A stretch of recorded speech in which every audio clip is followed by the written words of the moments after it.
Welcome to Ready Set Indie Games Presents Indie Game Recap, a vidcast that predominantly focuses on indie games and the news around indie games. I'm your host, Ready Set, and on today's episode, I am going to be discussing the Kickstarter for Spaceboat, Steam Next Fest, update on Deltarune Chapter 2, the review for Shingdig, a review for The Gardener in the Wild Vines, and our free-to-play game this week, which is Gas Station Simulator Early Days. So, without further ado, here's the news. Our Kickstarter for this week is Spaceboat.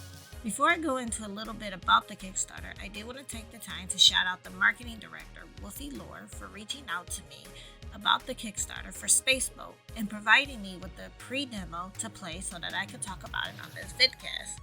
Spaceboat, developed by Recombobulator Games and coming to PC for Steam, is a story narrative game in which you play Inspector Domino, a respectful member of the Royal Cosmic Narwhal Police, or RCNP for short.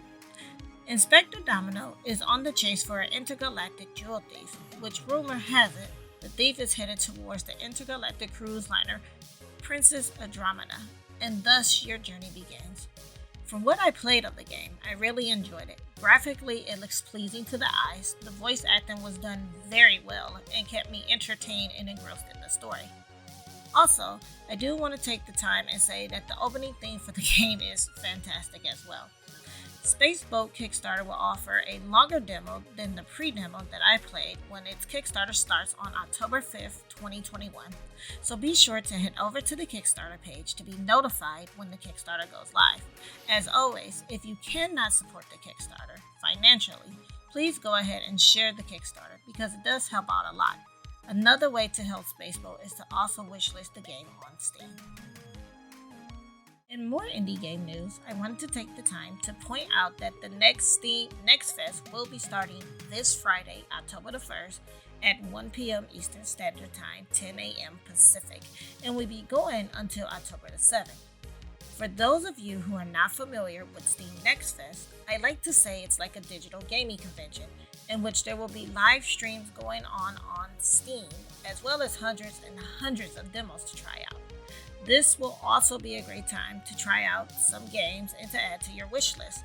As stated before, I myself will be covering demos the entire week of Steam Next Fest as live streams, so be sure to follow me on Twitch at twitch.tv/ReadySetIndieGames to see the coverage. In addition, if you cannot make it to the live streams, you can always view the VODs on my website, ReadySetIndieGames.com, or on my YouTube channel, Ready Set Indie Games. In my last vidcast, I mentioned that Deltarune Chapter 2 was available on PC and macOS, and at the time of the vidcast, that was the case. However, I did want to go ahead and bring up that Chapter 2 has now been released for Nintendo Switch and PlayStation 4 as a free update. So, if you started the game on the console, you can now continue your game on console. Just a reminder that you can still play Chapter 2 without having your saved game file tied to the platform you are playing on, as the game does not require you to have your actual game file.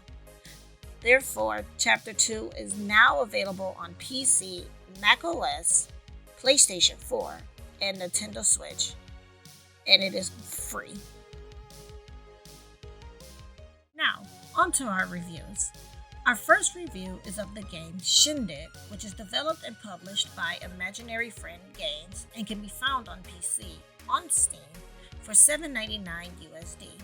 In addition to being available on Steam, the game is also available on itch.io for $7.99 USD, or for $9.99 USD, you can get the deluxe version of the game, which includes both the game and its soundtrack. Before I go into my review, I would like to thank Imaginary Friends Games for providing me with a copy of Shingdig to play for free to write this review. Shingdig is a point-and-click adventure game in which you have been invited to an island as a party planner for Baxter, a pig who lives on the island. The goal is to throw a shindig, yes, pun intended, in order to raise the morale of the islanders. The game is really wholesome and is a lot of fun. One of the other things I found impressive about the game is that there is a full-on voice acting in the game, which helps add to the game. You can even select your own voice for your character, which I thought was a great feature to add. The customization in the game is excellent, and everyone is represented, and I love that the game is very inclusive. Also, the game is downright wholesome. From its design to its music, you will surely have a great time with Shingdig. If you are looking for a game to relax to during the fall, then I highly recommend giving Shingdig a go. Again, Shingdig is available on PC via Steam and itch.io for $7.99 USD, or you can purchase the deluxe version for $9.99 USD. Our next review is for The Gardener in the Wild Vines, which is developed and published by Fanatical Studios and can be found on PC and macOS on Steam and itch.io for $9.99 USD. Before I go into my review, I would like to thank Fanatical Studios for providing me with a free copy of The Gardener in the Wild Vines so that I could do this review. In The Gardener in the Wild Vines, you play as the gardener, who is trying to find the prince that has been locked in one of the many towers across the lands in order to tell the prince that he loves him. You start off being told that you cannot enter through the front door by a knight, and so the gardener decides to scale each tower by using the vines on the tower to reach the top. When I first played the demo for this a while back, I fell in love with it, and it definitely shows the love and labor that has gone into this game. There is the campaign or story mode of the game, but for those who like challenges, the game also offers that as well in its challenge mode. Also, it's not just about scaling the tower to confess your love to the prince.